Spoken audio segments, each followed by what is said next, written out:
Vocês são muito bem-vindos. Nós queremos compartilhar hoje com vocês o Salmo 37, no versículo 5. Eu gostaria que você abrisse a sua Bíblia no Salmo de número 37, enquanto eu faço algumas considerações aqui com vocês. Vejam bem, nós estamos no Setembro Amarelo, mês de prevenção à depressão, que já é considerado o mal do século. Portanto, tratar sobre ansiedades e preocupações é fundamental. O Salmo 37 é o Salmo da entrega. É o Salmo que tira a nossa visão das coisas que são passageiras. Comer, beber, vestir. A vida é mais importante. E o Senhor, nosso Deus, o nosso Pai, chama a nossa atenção para a entrega. Porque o Salmo 37, no versículo 5, ministrado agora no último domingo, no dia 19, nós vamos continuar as mensagens no próximo domingo, dia 26. Nós tivemos um culto muito abençoado no dia 19 agora, um culto presencial, e a igreja estava repleta de pessoas. Graças a Deus, graças a Deus. E estamos em oração por vocês todos, para que Deus possa nos ajudar. E Ele pode, basta que nós abramos o nosso coração, para que a gente possa compreender e entender qual é a vontade de Deus para as nossas vidas. Amém? Salmo 37, no versículo 5, diz assim: entrega o seu caminho ao Senhor. Confie nele e ele agirá. Em algumas outras versões você vai encontrar o Salmo 37 também dizendo: entregue o seu caminho ao Senhor, confie nele e o mais ele fará. É a mesma coisa, é o mesmo sentido. Quando Davi escreve esse salmo, ele já era um homem maduro. Foi Davi quem escreveu esse salmo. Um homem experiente em função do seu relacionamento com Deus. Já havia aprendido muitas coisas. E o próprio salmo nos informa isso. Eu gostaria que você lesse esse salmo todo, para que você possa compreender o que nós estamos falando. Davi era um excelente guerreiro. Davi era um líder por excelência. Porém, como pai de família, ele deixou muito a desejar. Ele negligenciou o cuidado para com a sua família. Davi foi um pai ausente. Nós podemos dizer que a omissão de Davi em relação à sua família trouxe graves consequências para com a sua família. E isso é um alerta para cada um de nós. Mas a Bíblia apresenta Davi como um homem segundo o coração de Deus. Atos capítulo 13, versículo 22. Por quê? Porque ele se arrependia. Portanto, Davi era assim como nós, pecadores, mas que precisamos nos arrepender todos os dias, mas que precisamos nos voltar a Deus todos os dias. O desejo de Davi era ordenar, era alinhar a sua vida conforme a vontade de Deus. E o Salmo 37 ele vai tratar da questão da vida prática, da vida que coloca em prática aquilo que nós ouvimos. A instrução da sabedoria, a sabedoria piedosa. E a palavra ela nos convida a depositar a nossa total confiança, a nossa total dependência no Senhor.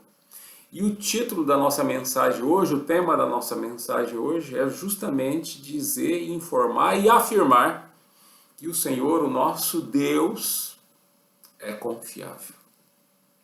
Antes nós precisamos verificar o que está acontecendo aqui, qual que é o pano de fundo dessa mensagem, o contexto dessa mensagem.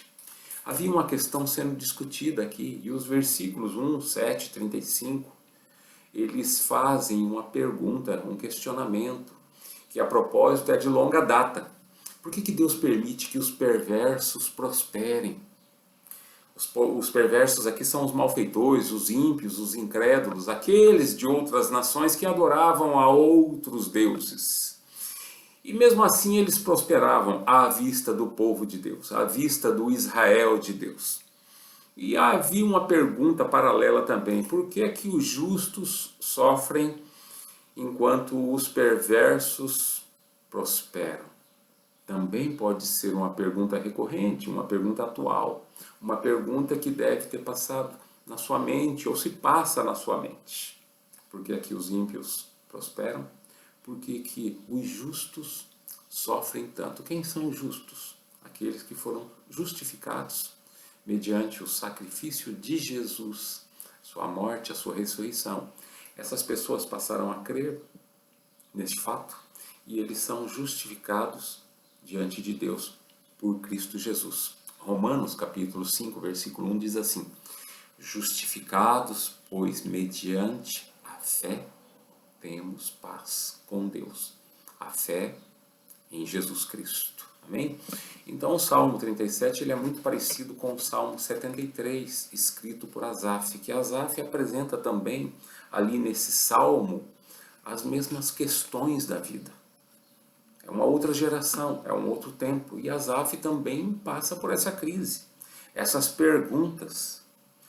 E o Israel de Deus, o povo de Deus, também questionou Deus sobre essas questões. Resumindo um pouco da nossa história aqui, nós não devemos ficar preocupados com as coisas que não são da nossa conta. Isto é da conta do departamento de administração. O departamento de administração, eu disse lá na igreja, que está no andar superior, é no primeiro andar, no andar mais elevado. Aqui é o contrário, o primeiro andar é sempre o de cima, é o mais elevado. É o andar onde é administrado tudo. É o andar onde o Senhor comanda este universo. É o andar onde o Senhor, nosso Deus e Pai, exerce a sua soberania absoluta sobre todas as coisas. É o andar onde é ministrado na pessoa do Pai, na pessoa do Filho e na pessoa do Espírito Santo. Esse é o andar da administração. E não cabe a nós discutirmos questões administrativas que são capacitados a pessoa do Pai, do Filho e do Espírito Santo a tratar dessas questões. Então nós não temos que ficar preocupados com isso não. Nós somos do andar de baixo, nós somos do andar da comunicação. Nós estamos aqui tão somente para comunicar as boas novas do Senhor, a anunciar o seu grande amor, a sua misericórdia e proclamarmos com a nossa vida. Essa é a nossa função. E nós precisamos ser altruístas, nós precisamos ser como Deus é. O que é meu, mas o que é meu também pode ser seu. Portanto, sem egoísmo nessa sua vida, sem egoísmo em nossas vidas, porque o egoísta é assim, ele fala o que é meu, mas o que é seu também é meu. E o egoísta também, ele tem inveja do que o outro tem. Ele chega a não dormir, preocupado porque o outro possui algo. Então não sejamos egoístas, não fiquemos com o olho no jardim do vizinho. Procuremos tratar do nosso, cuidar da nossa vida. Sermos altruístas, o que é meu, mas o que é meu também pode ser seu. Isto é ser altruísta, é amar ao próximo. Pode ser que neste momento nós estejamos pensando sobre qual que é o sentido da nossa vida. É fazer a vontade de Deus nessa terra. E este salmo aqui, ele vai nos informar que o Davi estava preparando Salomão para fazer a vontade de Deus na face da terra. O Davi está preparando seu filho para assumir o trono. E havia muita inveja, principalmente naquela família, principalmente por parte dos filhos mais velhos. Davi, já velho, experiente, assim como muitos cristãos que já estão maduros, passaram por um bocado de sofrimento. Davi escolhe aqui confiar. Davi escolhe aqui perseverar, entregar a Deus a presente situação, o seu momento, o seu tempo. E ele incentiva Salomão, seu filho, instruindo o Salomão a fazer da mesma forma. E também incentiva Salomão a ensinar o povo a crer na total dependência de Deus. Ser totalmente dependentes de Deus. Essa é a lição para nós hoje. Portanto, você pode perceber na sua Bíblia que o Salmo 37, no versículo 5, ele está fazendo um convite. Ele está nos chamando a atenção. Entrega o teu caminho ao Senhor. Confie nele e o mais ele fará. Se o Senhor é confiável, Como está a nossa disposição em entregar o nosso caminho ao Senhor? Qual que é o nosso caminho? O nosso caminho são os nossos projetos, os nossos desejos, a nossa vontade, os nossos planos, os nossos anseios, a nossa vida. E quando você não o faz, você fica com a sua atenção totalmente voltada para as preocupações da vida. Se você ainda não entregou a sua vida ao Senhor, se você ainda não consagrou a sua vida ao Senhor, se você ainda não confia no Senhor, você está refém das ansiedades e preocupações que a vida oferece. E são muitas. Ser ansioso, ser preocupado, está intimamente ligado ao fato de você querer controlar o que não se controla. Nós ficamos ansiosos porque tentamos tomar o destino da nossa vida em nossas próprias mãos. Em nossas próprias mãos. Isso é um erro. Pasmem vocês, a ansiedade já é considerada o mal do século.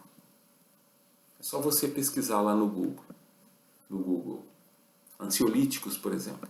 Somente no Brasil a ansiedade já atinge 10% da população. Nós somos campeões em consumo de ansiolíticos, que são medicações que procuram minimizar os efeitos da ansiedade. A ansiedade é algo destrutivo.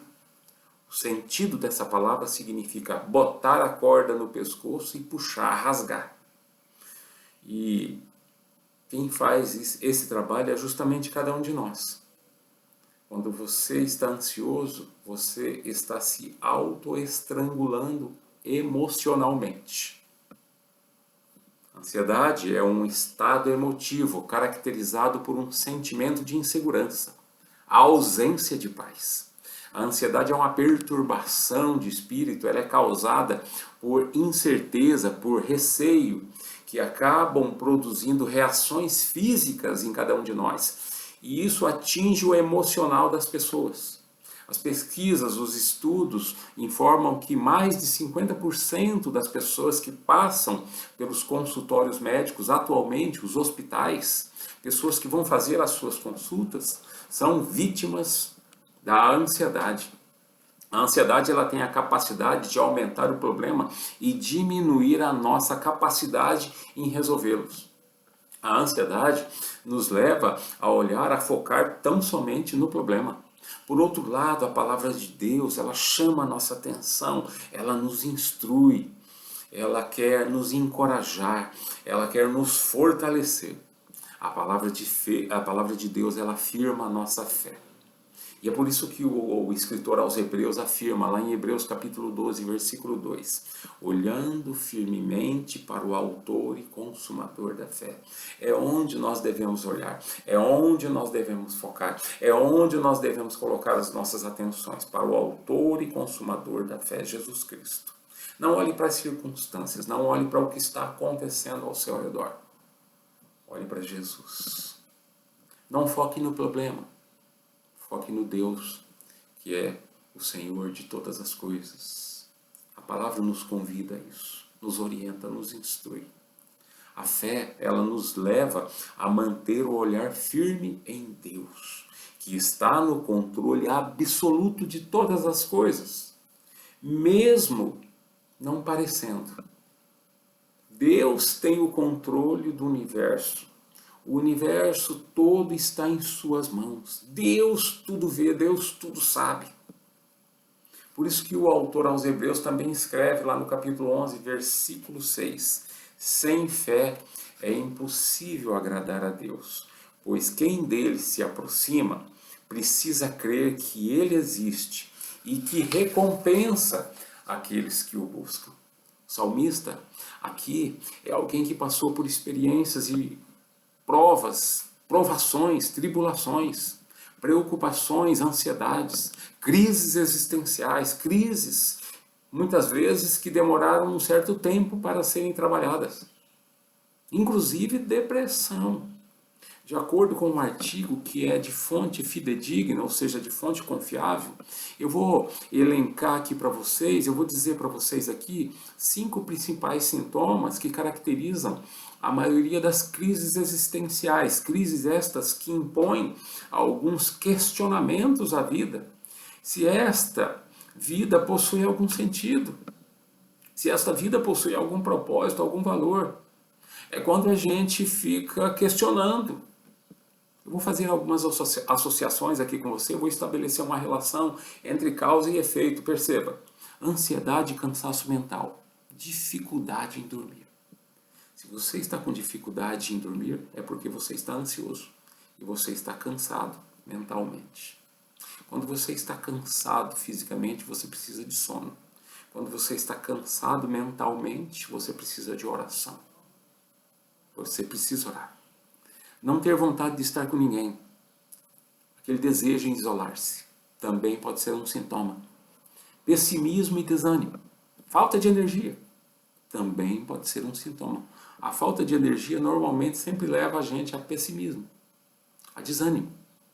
Sentimento de inutilidade por não ter algo. Isso leva a um estado de culpa. Se você se sente culpado por isso, você pode muito bem estar passando por ou assumindo um sentimento de inutilidade por não ter algo ou não poder proporcionar algo a alguém. Alterações no apetite, por exemplo, tanto para mais como para menos, também pode ser um sintoma. Tem pessoas que às vezes estão comendo e nem vê o que está comendo. E tem pessoas que não sentem o desejo de comer. 5 sintomas. Já é um bom termômetro para que a gente acione aqui um alerta. Mas não fique em pânico. Pelo contrário, joelho no chão. Oração. Entrega. Confia o teu caminho ao Senhor. E o mais Ele fará. E Ele agirá. Davi experimentou crises existenciais. Lembra-se do Salmo 42? Lá no versículo 5. O Davi aqui está com depressão. Olha o que ele escreveu. Por que você está assim tão triste, ó minha alma? Ele está perguntando. Por que está assim tão perturbada dentro de mim? Isso é depressão.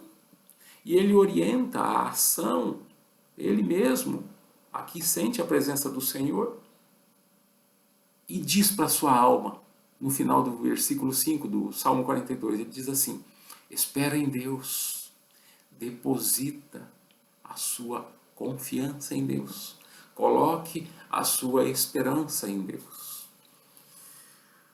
Amém? Vamos ouvir o que o Senhor Jesus Cristo nos informa, nos orienta sobre esta questão muito séria, que é a questão das preocupações, das ansiedades. Jesus tem uma palavra libertadora. Vamos ouvir as suas orientações. Eu quero que você abra a sua Bíblia lá no livro de Mateus, o Evangelho de Mateus, capítulo 6, nos versículos de 19 a 33, depois, e você vai ler dos versículos 19 a 33, porque aqui nós não temos tempo suficiente. Mas ele vai dizer assim, olha, não acumule para vocês tesouros na terra, onde a traça e a ferrugem destrói e os ladrões arrombam e furtam. Mas acumulem para vocês tesouros no céu, onde a traça e a ferrugem não destrói e onde os ladrões não arrombam e nem furtam. Pois onde estiver o seu tesouro, aí também estará o seu coração. É aqui que pega. Porque se o seu coração estiver nas coisas, sejam elas o que quer que sejam, você é uma pessoa que experimenta uma falsa sensação de segurança. Veja só, você pode colocar o seu coração, a sua confiança na sua aposentadoria, e isso é um erro. Você pode colocar o seu coração, a sua confiança na sua formação acadêmica, e isso é um erro. Você pode colocar a sua confiança no seu trabalho, pensando que está seguro. Isso é um erro. Você pode colocar a sua confiança também nos seus bens, na sua casa, no seu carro, na sua poupança. Isso é um erro. Isso te deixa ansioso, isso te deixa preocupado, porque isso não te dá segurança. Jesus disse, pois onde estiver o seu tesouro, aí também estará o seu coração. Confie tão somente em Deus. O desafio aqui é Mateus capítulo 6, versículo 33. Busquem, pois, em primeiro lugar o seu reino e a sua justiça, e as demais coisas vos serão acrescentadas. Deus em primeiro lugar. Confiar tão somente em Deus. O restante Deus acrescenta. Porque o Senhor Jesus Cristo também disse assim, se os seus olhos forem bons, todo o seu corpo será bom. Ou seja, olhos é uma referência para a mente. No que você anda pensando? Onde está a sua mente? Se os seus olhos, se a sua mente for boa, todo o seu corpo será bom. Agora, se os seus olhos forem maus, se a sua mente for mal, se tudo que passa pela sua cabeça é coisa que não presta, o seu corpo será cheio de trevas. O problema das preocupações e ansiedades é onde está o nosso coração, onde temos focado a nossa visão. Isso influencia decisivamente a quem nós vamos servir. Ou a Deus ou ao dinheiro. Não tem como você servir os dois ao mesmo tempo, porque um pode sentir ciúme do outro. A palavra de Deus é clara. E eu queria te orientar a colocar Deus em primeiro lugar. Eu queria te orientar a usar o dinheiro e não ser usado pelo dinheiro. Eu queria te orientar a servir a Deus em primeiro lugar, sobre todas as coisas. E aí você experimenta mais qualidade de vida. Jesus disse, ninguém pode servir a dois senhores, pois odiará um e amará o outro, ou se dedicará a um e desprezará o outro. Vocês não podem servir a Deus e ao dinheiro. Mateus capítulo 6, versículo 24. A ansiedade, ela nos leva a olhar somente o aqui e o agora. Por isso que existe tantas pessoas apegadas a este mundo. Ao invés de nós colocarmos os nossos olhos na eternidade. Amém? Na próxima semana eu quero falar com vocês sobre a parte 2 dessa nossa mensagem. Já que vimos a primeira parte, a parte 2 vai tratar se o Senhor é confiável, como está a nossa disposição em confiar nele.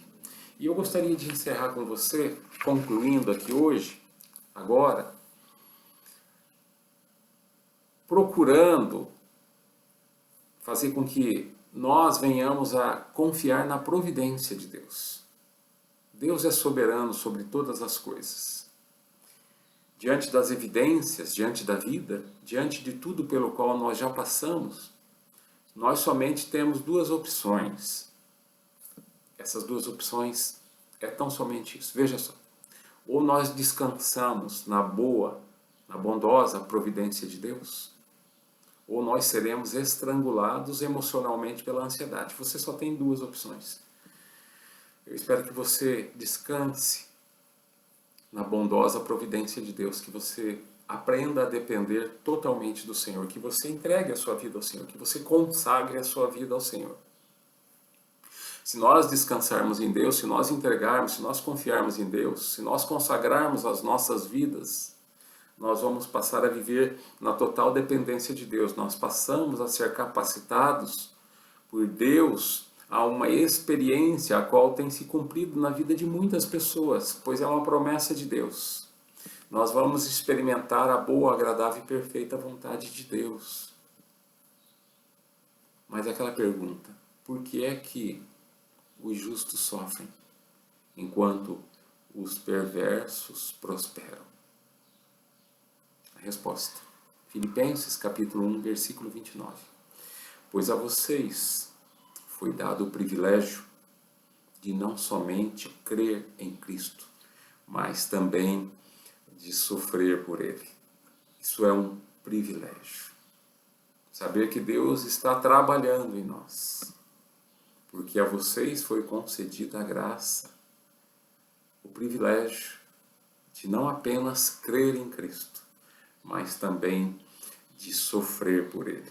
Paulo também ouviu isso do Senhor. O apóstolo Paulo diante do sofrimento, diante de uma luta contra uma enfermidade que ele possuía no corpo. Ele orou 3 vezes ao Senhor Jesus pedindo que o Senhor Jesus tirasse essa enfermidade. E o Senhor Jesus respondeu a oração de Paulo dizendo: a minha graça te basta. Eu creio assim, se Deus quiser nos curar, amém. Louvado seja o nome do Senhor. Se Ele não quiser nos curar, Ele vai nos fortalecer para que a gente possa continuar caminhando, porque a sua graça nos basta. Conforme o que Jesus disse ao apóstolo Paulo: a minha graça te basta. E o Salmo 37:5 é um convite à graça, um convite a nós entregarmos, a confiarmos no Senhor. E quando a gente exercita essa fé que o Senhor mesmo plantou em nós, o mais Ele fará. Ele agirá. Porque é certo, essa frase é minha, Deus aciona o mundo em favor daqueles que nele esperam.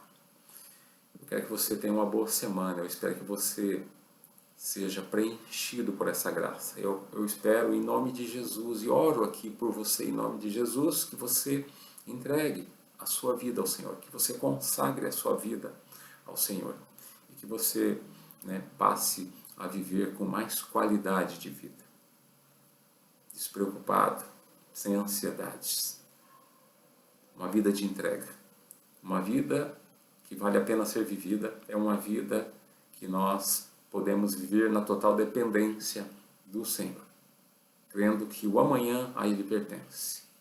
E hoje nós precisamos exercitar isso. Amém? Recebam a bênção. Que a graça e a paz de nosso Senhor Jesus Cristo, o amor de Deus, a comunhão e as consolações do Espírito Santo de Deus seja sobre sua vida, não somente hoje, mas sempre. Fiquem com Deus, boa semana, se cuidem, a gente se vê no próximo domingo. Abraços.